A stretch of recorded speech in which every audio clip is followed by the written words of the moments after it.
سیاست کو سمجھو، تم کب تک استعمال ہوتے رہو گے؟ اب اس میں علماء کو بھی آنا چاہیے کہ ان کے سیاسی شعور کو بیدار کرے۔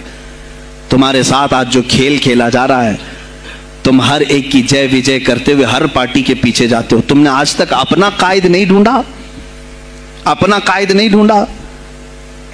اور ان کو دیکھو، وہ کہتے ہیں کہ اگر پیٹرول 200 لیٹر بھی ہو جائے تو ہمارے قائد تو یہی ہیں، اس لیے کہ ہمارا ہم مذہب ہے، وہ ہمارے مذہب کی بات کرتا ہے۔ تمہارا کون ہے میرے عزیز؟ تم کسی پر متفق نہیں ہوتے، اور جو تمہارے لیڈر ہیں وہ کسی اور کے پلو میں چھپے ہوئے ہیں، ہاں کسی اور کی گود میں بیٹھے ہوئے ہیں، جا جا کر کے یہ سارے مسلمانوں کو کسی اور کے ہاں بیچ کر کے آتے ہیں۔ یہ سیاسی شعور بیدار کرو۔ مجھے معلوم ہے میری یہ باتوں کا سب سے زیادہ ایکشن کون لے گا، مجھے معلوم ہے سب سے زیادہ کس کو کھلبلی مچے گی، وہ بھی مجھے معلوم ہے۔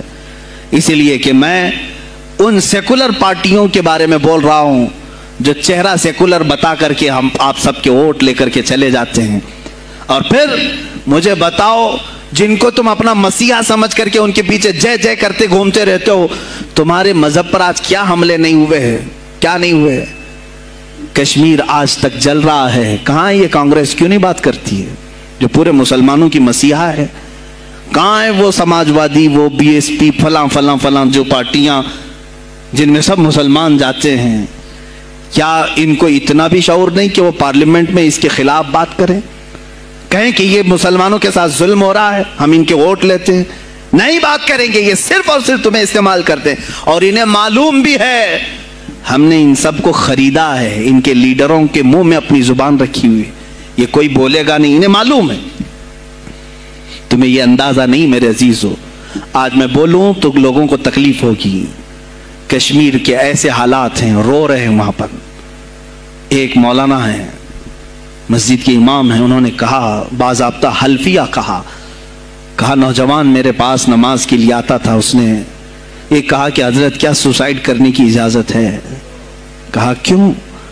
کہا میرے گھر میں کچھ لوگ داخل ہوئے، میں ان کا نام ذکر نہیں کر رہا ہوں، کچھ لوگ داخل ہوئے، مجھے ہاتھ باندھ کر کے کھڑا کیا، میری ماں اور میری بہن کو ننگا کیا، میرے سامنے کپڑے اتارے اور ان کی عزت لوٹی، اور اس کے بعد مجھے ہاتھ کھول کر کے چھوڑ دیا۔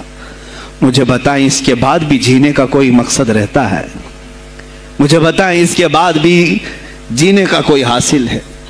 یہ سب تمہارے ساتھ بھی ہوگا۔ جہاں میجورٹی ان کی مسلمانوں کی تھی وہاں یہ ننگا ناچ کر کے دکھایا ہے، تو یہاں تو تم بہت قلت میں ہو، تمہارے ساتھ بہت کچھ ہو سکتے ہیں، اب بھی اگر خاموش رہے۔ اسی لیے میں بار بار کہتا ہوں، اٹھو وہ گھر نہ حشر نہ ہوگا پھر کبھی، دوڑو کہ زمانہ چال اپنی چل گیا۔ تم اپنی سیاست کو منتخب کرو، تم اپنی قیادت کو منتخب کرو، اور اگر ابھی بھی سیاسی لاشعوری کی زندگی گزارتے رہو گے، لقمے بنتے چلے جاؤ گے، یہ کھاتے چلے جائیں گے۔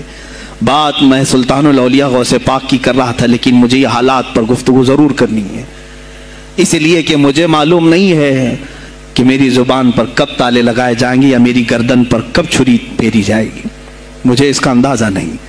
لیکن اے مسلمانوں، تم میری ذات سے الجھتے ہو تو الجھ جاؤ، مجھے اگر بلیم کرتے ہو، تانے مارتے ہو تو مار لو۔ چند دنوں کی بات ہے، جب تک میری سانسیں چل رہی ہیں تب تک مجھے گالیاں دو گے، لیکن جس دن میں بھی دنیا سے جاؤں گا اس دن تم ہماری باتیں یاد رکھو گے، اس دن یاد کرو گے۔